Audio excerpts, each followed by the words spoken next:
evening. Before we ask for your help with the first of this month's cases, some news from last month. You might remember the attack on an 84-year-old market trader, Bill Gallagher, in the entrance of the block of flats where he lives in southeast London.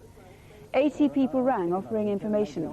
2 viewers came forward as new witnesses, and 2 more viewers led police to one particular man. As a result, a man is now in custody, charged with robbery and grievous bodily harm. Although Bill Gallagher himself is out of intensive care now, he still is seriously ill. We're all wishing him well. We've some other progress to report and other cases too later in the programme. The island of Orkney is more isolated than almost anywhere in Britain. 45 minutes by ferry from John O'Groats off the northern tip of Scotland. It's not the sort of place you'd expect to see a major crime. And when one happened there this summer, it was a crime that would have been extraordinary anywhere.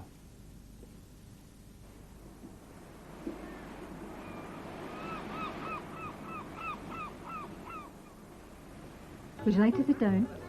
Now, what would you like to drink tonight? Okay, I think I remember who's got what.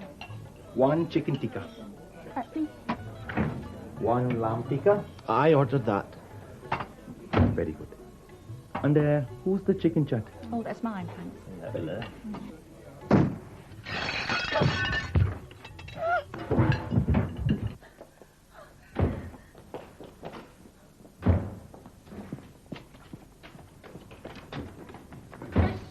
Keep away! Bloody shoot us too! When the gunmen came in, it looked like a fancy dress. When the gun went off and I realised it wasn't, it was a horrible thought to have your children there and not be able to do anything about it. Shamal Mahmood was 26 and from a large and successful family. This was his second time working at the restaurant in Kirkwall, having seen the job advertised in London. With a murder, the Mummiatas Indian Restaurant, Bridge Street, Kirkwall.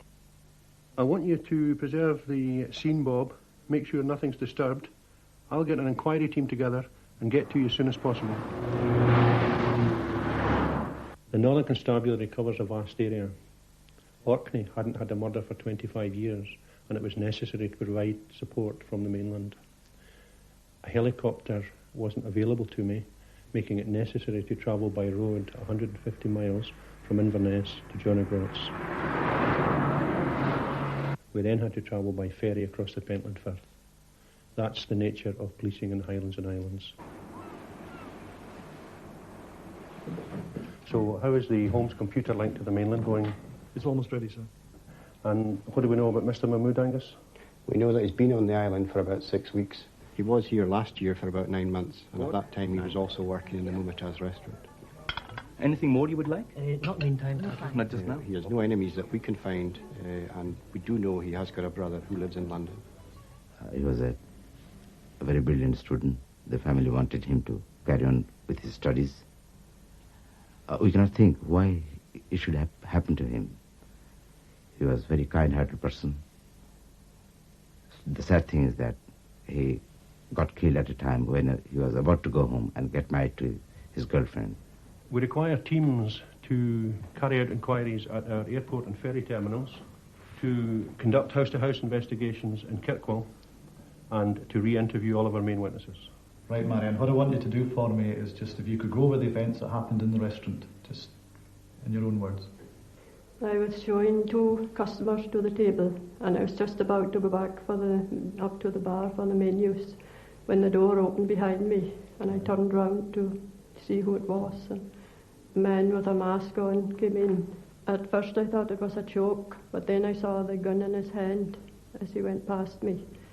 He went up to the table where Shamal was serving the customers, and I heard a shot. I thought he was in to shoot everyone. And I heard the door open behind me, and he came out and went down the other lane. And the last I saw him was going down the narrow lane at the back of the restaurant. We were driving down Junction Road at about 7:15, and as we turned into the car park, I saw a guy out of the window on my left. He had on dark clothes and had mossy brown hair. As you're aware, the man that went into the restaurant was wearing a hooded sweat top, and he had a distinctive stoop. Down here at Junction Road Toilets, which is just down behind the restaurant, At about 7:10, we have a sighting of a man hanging about outside the toilets shortly before the murder. Well, I was driving along Junction Road, heading towards the pier, and I was about to turn into the Albert Street car park when I noticed this chap just outside the door of the toilets on my left. He was wearing a hooded top, and I noticed he was wearing a balaclava underneath that. Also, there was someone who saw a man walking from the direction of the toilets across the road in the direction of the restaurant. George, the people of Orkney are very concerned about this murder. How can they help you with your inquiries? I'm keen for anyone who was in Kirkwall on the day of the murder and who may have seen anything suspicious to come forward. Can you tell me what time of day that was at? It was about 5:10, and I was about to go down the lane past the Mamatas restaurant when this guy got down in front of me, and he turned to stare at me, which I thought was quite frightening at the time. The way he held his arms was like a bodybuilder. He was in his 20s, about 28 I would say, and his height would have been about 5'8" to 6 feet. This sighting is of particular interest because of the similar physical characteristics to the person seen in and around the restaurant. But at the end of the day, we still haven't established a motive for this crime. I'm always looking for an exit. Daddy, I can't sleep. It's okay, Daddy will take you through and tuck you in. The effect it's had on our family since the incident is one of distrust. We have had difficulty going out in the evenings. Things are getting better now, and we hope the kids are getting back to normal. It's difficult to take in such a horrendous event. George Goff, in the 4 months since this happened, you've obviously made extensive inquiries in the Orkneys. Now, how can a national appeal help? Well, we hope to reach the people of Orkney with a visual reconstruction through Crimewatch, which may help to jog their memories. Also, of course, the programme will reach the remainder of Britain, where we hope to contact anyone who has been on holiday in Orkney. Orkney and Kirkwall in particular has a very industrious holiday trade in the summer. Now, I know you haven't got a motive, but there was a possibility of motive in as much as the day before the murder there was a sighting of an argument going on at the restaurant, at the door of the restaurant. Yeah, that's correct. About 8:30 the night before the murder, witnesses described to us that two people were arguing with the now deceased Shamil Mahmood outside the restaurant in the doorway of the restaurant. Now that may have an innocent explanation, but our inquiry has failed to trace these people. Now, that was Wednesday the 1st of June. If we roll back 2 weeks, there was another sighting, this time rather more remarkable, in woods which are part of the town. Describe what happened there. Well, it's an area known as Parkdale Woods, which is within the town of Kirkwall. Our witnesses described to us that a man was carrying out what appeared to be commando manoeuvres within the woods for no obvious good reason. Again, that might be an innocent pastime, but we would like to hear from the person to have it explained. Obviously, then, we also need to find any other witnesses to the man outside the public lavatories. And we should explain that while we were filming, it was raining. Actually, the day of the murder, the 2nd of June, it was one of the hottest evenings of the year. Yeah. So his dress would have been most extraordinary, having a collar up, let alone a balaclava. That's correct. The weather was so good that there's no good reason for having a hood up. And the bodybuilder in the alleyway, now there's really nothing much to connect him with the crime. You really want to eliminate this man. Again, as we've seen from the reconstruction, this man is of great interest to us, and unfortunately our inquiries to date have failed to trace him, and he hasn't come forward. If he recognises himself from the programme and is prepared to come forward with an explanation, that will be very helpful. OK. Well, if you live in Kirkwall or if you were in Orkney at the time, please call if there's any way in which you can help. The number is 0500 600 600. That's a free call number in the studio, 0500 600 600.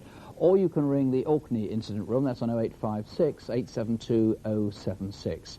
0856, which is the code for Kirkwall, 872 076. Well, now, there are several arrests to report from Photocall. In our programme in May, we asked for help to find an armed robber in the northeast of England. After the programme, 3 people rang, giving the same name. A man has now been charged. And in June, we showed the picture of a man wanted in connection with a number of deceptions. After the programme, a couple rang him to say they'd seen him on Crimewatch. Last week, a man gave himself up to the police and was charged with offences relating to deception. From last month's programme, no fewer than 40 people rang giving the same name for a man recorded on a security video. An arrest was made 5 days later, and a man is now awaiting trial on charges of deceptions. And there's new information on the second face. A man had tricked a woman out of her life savings. We showed this picture of a Brian Saunders. As a result of a call to the programme, we now know that his real name is Alan Stephen Johnson, and police have a much clearer picture of him. Mr. Johnson has at least 10 aliases, though he does tend to use that name Alan or George as his first name. Police would like to interview him about 20 offences of deception and burglary, so please ring us if you know where he might be tonight. Now over to Superintendent David Hatcher and to Detective Constable Jackie Hames for this month's cases. Do you know this man? He's Andrew Brian Martin, and colleagues in Sussex would like to talk to him in connection with the deception. In February 1992, a man befriended a woman and her mother in Haywards Heath. He was very plausible and persuaded them that he had contacts in the stock market. He claimed he could invest their money for them, but last January he disappeared with their life savings. Andrew Brian Martin is 29, 6 foot with short dark hair. He's got tattoos on both upper arms. If you can help us in any way, please ring us tonight. Do you recognise this gunman? Since July last year, he's stolen thousands of pounds from building societies in the northeast of England. On each occasion, he approaches the cashier and produces a note demanding a specific amount of money. The man is in his mid-40s, about 5'9", medium build with short grey receding hair. He's usually clean-shaven and on one occasion wore a flat checked cap. If you know who he is, please ring us tonight. If you work in the motor trade, you may recognise this couple. They're Andrew Peter Kutz and Suzanne Trounce. Colleagues in Hertfordshire are anxious to talk to them about a series of deceptions in the southeast of England. During the past 2 years, ex-company cars have been bought at auctions and sold on with false service histories. Andrew Peter Kutz is 30, 5'11" and of muscular build. He's got dark brown hair, which is now collar length, and he always has a tan. Suzanne Trounce is 25, 5'2", of very slim build with brown curly hair. The pair are sometimes known as Robin and Rachel Parker. If you know where they are now, please ring us tonight. Our colleagues in Cleveland would like to talk to Christopher Thornton Blake in connection with a serious sexual offence. Christopher Blake is 39, 5'8", of stocky build, and has a white discoloration patch on his right cheek. If you've seen him, or if you can help with any of our other photocall faces, call us now. And here's the number 0500 600 600. That's free call 0500 600 600. In winter, the Lincolnshire village of Chapel St Leonard's is a sleepy, quiet little place. In summer, the population increases tenfold when thousands of holidaymakers arrive to stay in the numerous seaside caravan sites around the area. One of these sites has been owned by the Baddeley family for 2 generations, and never has there seemed the need to worry unduly about security. But after the shock of an armed robbery in August, sadly, all that has changed. Our reconstruction begins 11 days before the robbery in Wellingborough in Northamptonshire, at a car park in the town centre there.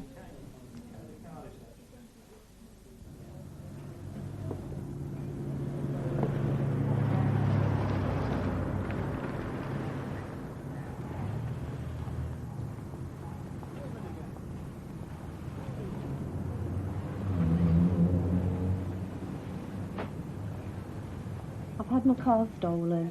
Right, we'll just take some details then. Could you give me the make and the registration, please? It's Ford Fiesta, DAV 163B. It's nearly 2 weeks later, and this is some 70 miles away in an area known as the Ponds in Chapel St Leonard's. I've been coming out to Chapel for the last 3 years, you know, to fish these ponds, like. And roughly around 9 o'clock, a car come down, you know, pretty fast and went over the speed ramp, which I don't think he knew were there. There were 3 men inside. And I know it's a dead end down bottom, and I just thought it was a bit funny, like, why he should be coming down at that speed. Then, within minutes, it come back up on its, you know, with just a driver in it. And I just thought, oh, he must have dropped some workmen off. You know, didn't think nothing really funny about it at the time, like. Robin Hood Leisure, Maid Marian Club. Police now believe the occupants of the car were rehearsing a plan involving a caravan park half a mile away. In the warmest and sunniest spot in Lincolnshire. The Robin Hood Leisure Park is owned and run by 2 brothers. We pride ourselves on being a family business, We've been here a long time, 33 years to be exact. We moved here in 1962. My father bought the business in those days, and we ran it as a family until he sadly passed away a number of years ago. We have since expanded the business since then to its present size today. Yes, it's quite a large site now, about 750 caravans, with various activities and interests on the site, shopping centre and amusement arcade, large theatre club, which is very popular in the summer, and a lot of the people, the customers, come back year after year. In fact, there's a lot of customers actually that they're very proud to tell us that they've been coming for 20 years or more.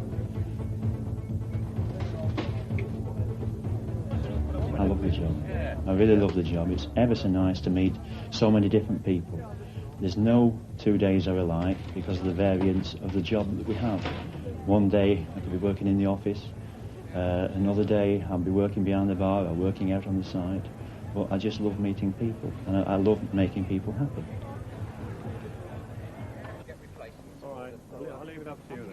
On that particular day, it was a very warm morning, and we set off to go to the bank as usual. Right, it's £3.50 per week per adult. Hello, this is Oh, Radio what does Check that include? Reception. Would you excuse me a moment, please? Yes, you're coming through loud and clear. Just go to the bank, be back in around 20 minutes, so see you then. Okay, see you then. Sorry about that. It's fine. As I was saying. We were more aware, probably, of security, as during the last week or so we thought we'd been followed to the bank, so it made us a little bit more careful. We drove along down to the bank, watching the rearview mirror. Watching the mirrors all the time, yes. And we got to the bank without anything happening. Morning, can I have two oranges, please? 5 to 70, dear. All right, okay, thank you. I think we arrived at the bank probably about 10:10. It takes us about 5 minutes to actually get there.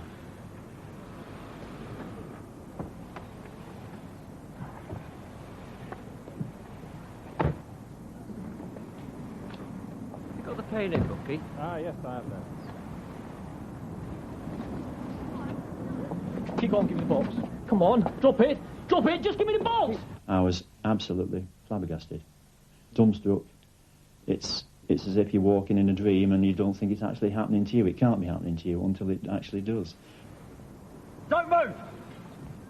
Stay there! Give me the box. Keep on, give me the box. Come on, drop it! I was absolutely transfixed by him, and I don't know what came over me. I just picked the trolley up and threw it. Unfortunately, it missed him, and if I'd thought about it, I could have given him a good kick. Don't move!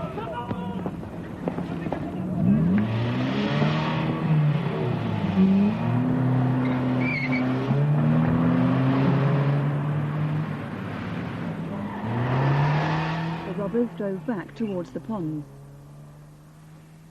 I was fishing away.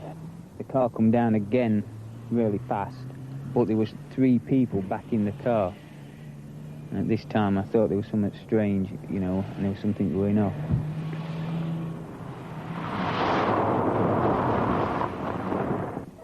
The Fiesta was abandoned in the car park at the end of the lane. The robbers were last seen running towards the village of Inglemell.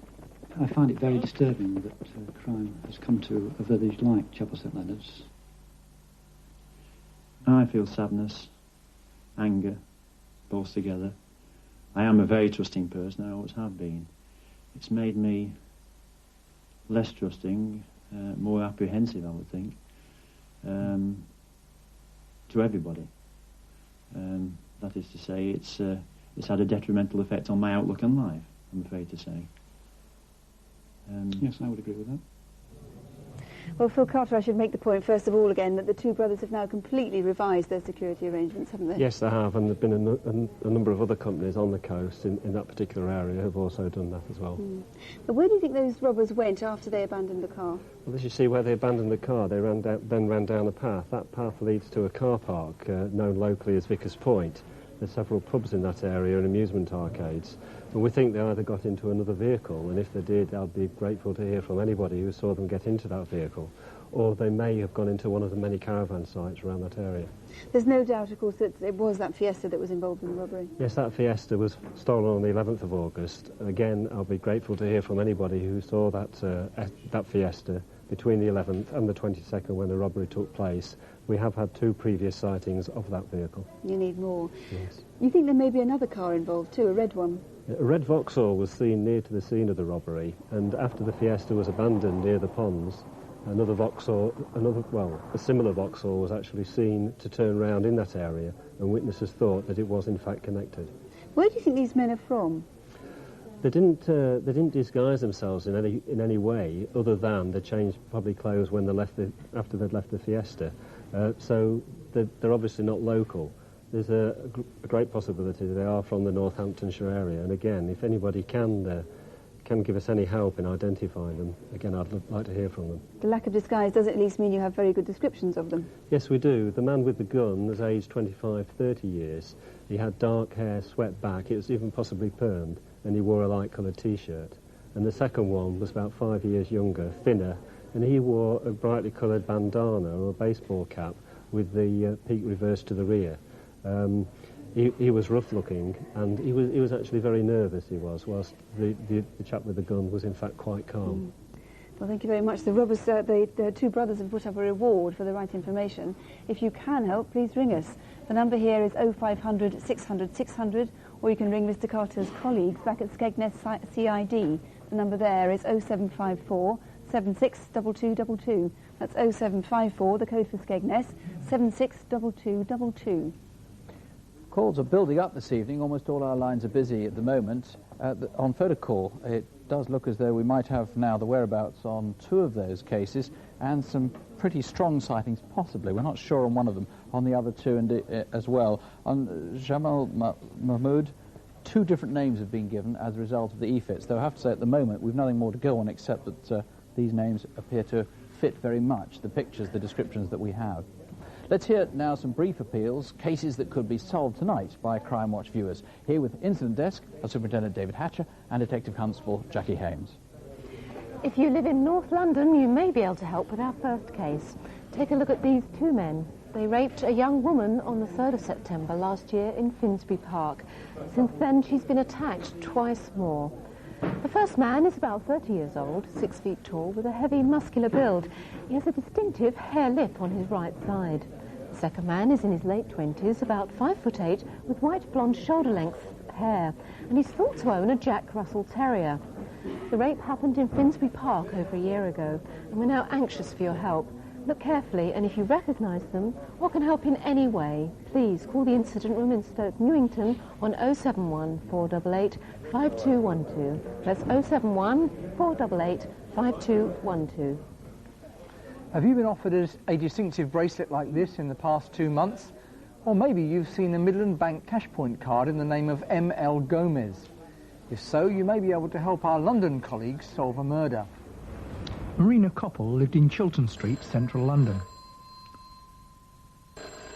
On Monday, the 8th of August, her husband was trying to contact her for much of the day.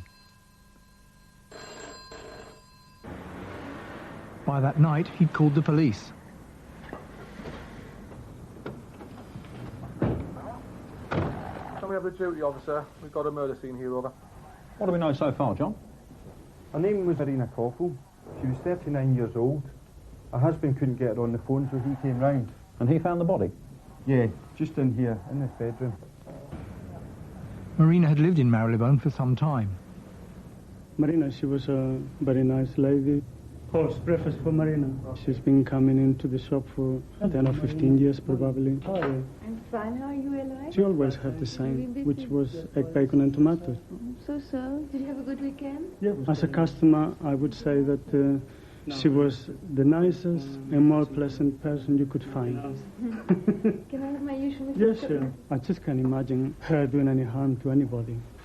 Marina Koppel was 39 years of age. She came to London from Colombia about 15 years ago, and for the past 7 or 8 years had been practising as a prostitute.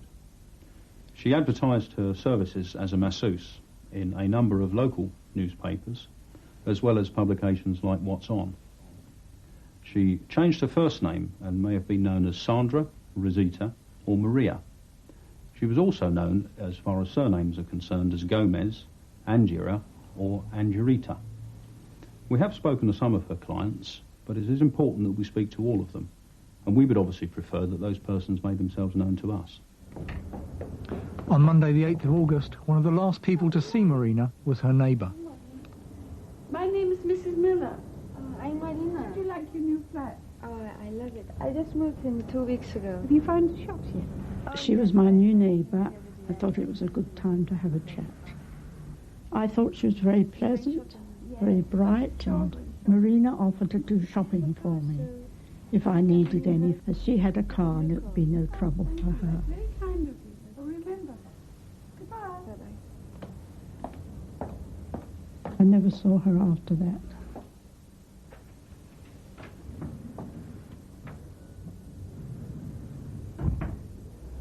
Later that afternoon, we know that Marina went to the Midland Bank, Baker Street, where she can be seen on the security video.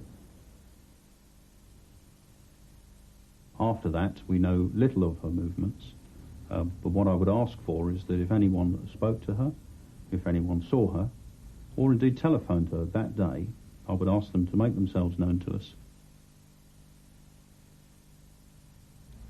Marina telephoned her family in Colombia, and we know nothing about her movements after that time, other than later that day, approximately within the coming 8 hours, she was murdered. Nearby, in Bickenhall Mansions, not far from our scene, a blood-stained piece of blue cloth was found. It measures approximately 30 by 30 inches, and is probably best described as a small tablecloth. It may be that it's not connected with our inquiry, but it's important that the person who put that cloth under the car comes forward. Cases concerning the murder of prostitutes are notoriously difficult to investigate. We understand that people are reluctant to come forward and give information, and of course they have their own reasons for not to do so. But this was a particularly brutal murder, and we do appeal to the public to come forward and help us. Marina had been repeatedly stabbed in a frenzied attack. Several items were missing from her flat. Among them is this Midland cash point card in the name of M.L. Gomez. It's been used 3 times since her death. If you've any information, please ring. There was also an NEC P3 mobile telephone, serial number 0216 00 13032. That's 0216 00 13032. The number would be on the back, here. And finally, do you recognise this distinctive titanium bracelet? In fact, officers had to get this replica from America. If you can help in any way, please ring the incident room on 071 321 6754. That's 071 321 6754. This is Riddlesdown Common in Croydon. Since February 1993, it's been the scene of 4 serious sexual assaults on boys. The most recent attack happened on Wednesday the 7th of September. The boy, a black 11-year-old, was seen with this white man entering a footpath opposite the Rose and Crown pub between 8 and 8:15 a.m. Perhaps you saw them. We're also keen to speak to a woman who passed them on the common around this time. A man, possibly the attacker, was spotted again just before 9 o'clock at the bus stop near Kenley Police Station on Godstone Road. This is on the 407 bus route. Did you see them here? Take a look again at the... He's around 40, 5'10", with slim build, dark brown bushy hair and stubble. He wore a long black and white check shirt like this one and light blue or grey trousers. If you recognise the man or can help in any way, please call Croydon Police on 081 667 1212. That's 081 667 1212. And finally, do you recognise this man, despite the fact that he's wearing a wig? On Saturday, the 17th of September, he robbed the Quick Save supermarket in Bloxwich near Walsall. At around 3 p.m, together with an accomplice, the robber forced the chief cashier to open the shop's safe. They then escaped with a large amount of money. Take another look at one of the robbers. He's in his late 20s to early 30s, 5'9", heavy build with a pock-marked complexion. He was wearing a dark blue suit which was too small for him. His blonde hair and glasses are probably a disguise. A shopper noticed him earlier in the afternoon with short dark hair. If you know who he is or can help in any way, please ring the incident room on 0922 439 113. That's 0922, the code for Walsall, 439 113. And if you can help with any of those cases, there's the number 0500 600 600. That's 0500 600 600. After 10 years of Crimewatch, people on the team have got used to seeing the worst of human nature, and of course sometimes the best. Even so, it's hard not to feel angry at our next case, the terrible behaviour of a group of 6 drunk young men. The victim is an epileptic, and though her condition has seriously deteriorated since the attack, she's been able to provide detailed descriptions of the men. In fact, they're so distinctive that lots of people watching tonight should be able to help identify them. The victim lives in London, but her identity has been concealed.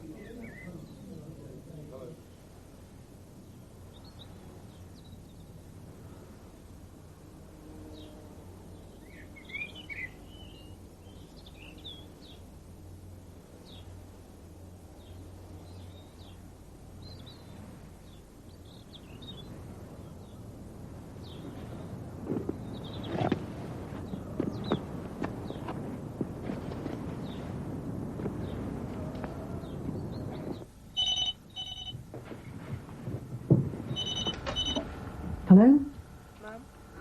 Oh, thank God. I've been worried sick. Where have you been? I don't know, something's happened. Have you had a fit? I think so. Where are you now? I don't really know. Look, just find a cab and come home. Are you all right to do that? All right. I'll see you in a bit.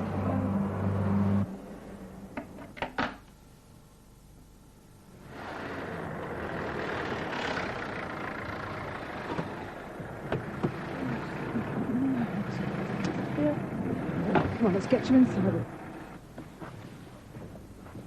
Hey. Where have you been? What? I've been raped.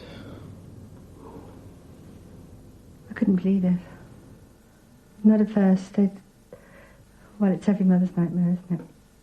That's the one thing that you dread. But you always think it'll happen to someone else's daughter, not yours. And all of a sudden it was my daughter.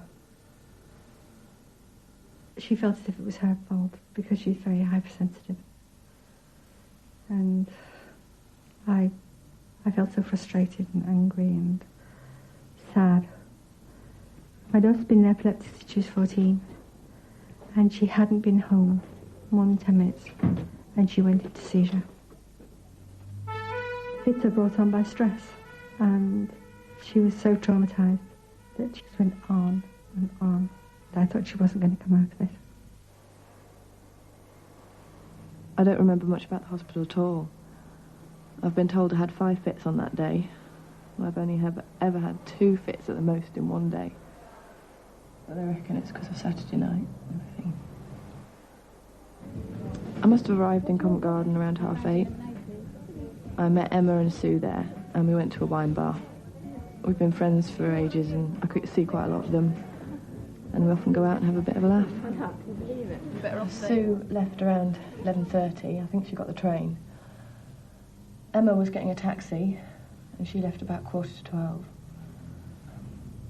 And, well, I hadn't finished my drink, and I needed to go to the loo, so I just waited around for a while.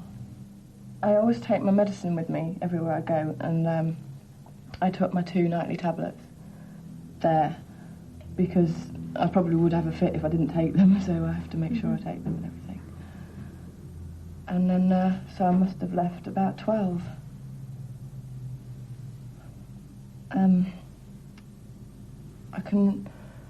I think I walked past the tube station, and then I was walking up a road for about 5 or 10 minutes, just looking for a taxi. I heard this car, and I could tell it was going quite slowly. there were lads in it and they were shouting. Oh, what we got here? Oh, that's nice. Very nice. Right, darling? Come on, get in the car. All right there, darling. Where are you going? Excuse me. Do you want to lift? Just leave me alone. Come on, get in the car. I'll give you a lift. Look, I just want to get a taxi. Well, I don't want you to, all right? Get in the car. Get in the car. Go. Can you remember what car it was? I think it was an old red Volvo. I saw that one of the headlights wasn't working or something. And there were 6 men in it. And they were all drunk, and they were just laughing, and they were just shouting and screaming and being really vulgar, you know. I didn't have a clue where they were taking me or which route we took. I remember that one of the men had half of his little finger missing. The seats were dark brown, everything was very dirty, and the floor had a light brown carpet. In the back of the car there was a small black suitcase, and there weren't any headrests on the front seats. I think the car was still driving around when one of the men raped me. Are you okay to go on? Yeah.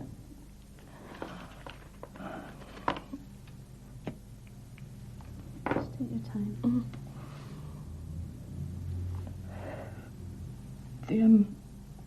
The first man, he had a Prince t-shirt. It was black, it had long sleeves, and the Prince was on the front and the back, the print of Prince. And it looked like he'd taken it to one of those shops and had his own t-shirt printed. Right. He was about 26, 27. He had short dark hair, and he had some sort of scar or scratch under his bottom lip. He had a gold sleeper in his left ear, and I remember he was wearing a square signet ring with 2 initials. I think one of them was J. That's good. And I was just in the car, and I was saying to them, I was shouting to them, will you just please let me go? Will you please let me go? Please just let me go. And they were just laughing. I actually said to one of them, I said, what's wrong with you? And he just said, we're mad. And then one of them lit a cigarette. And he said, what should I do with this? And then he said, oh, I've got an idea. And he started putting it on my skin, like really quickly, and then taking it off. We were still driving around when one of the other men raped me. They'd put the back seat down, and I was just thinking, oh, God, just please let them stop. Please stop, please just let me go. The second man that raped me had very short blonde hair. He was about 27, 28, and he had a front tooth missing. And I started to get this funny feeling, you know, the feeling I get when I know I'm going to have a fit. But then I must have had a fit because I blacked out and I don't remember anything else. She's just so quiet now and just so down all the time. She's afraid to be alone. She's 22 years of age. She sleeps with me. If I move out of her sight, she wants to know where I'm going. She's afraid for anybody to touch her. She's lost all her confidence. And as for I won't even call them men. As for these males that did what they did to my daughter, animals wouldn't do what they did to her. Indeed, Roy Sloss, this must be one of the most horrible cases we've ever covered. All those 6 men, they were all in their 20s, they all had very short hair, and they all had strong Cockney accents. That's right. And you've actually got quite a good description of a third of them as well. Yes, the third man, he's 22 to 23 years old. He's got very short, dark hair. He's of stocky build, and he possibly has a tattoo on his neck. On the night of that attack, he was wearing a yellow T-shirt.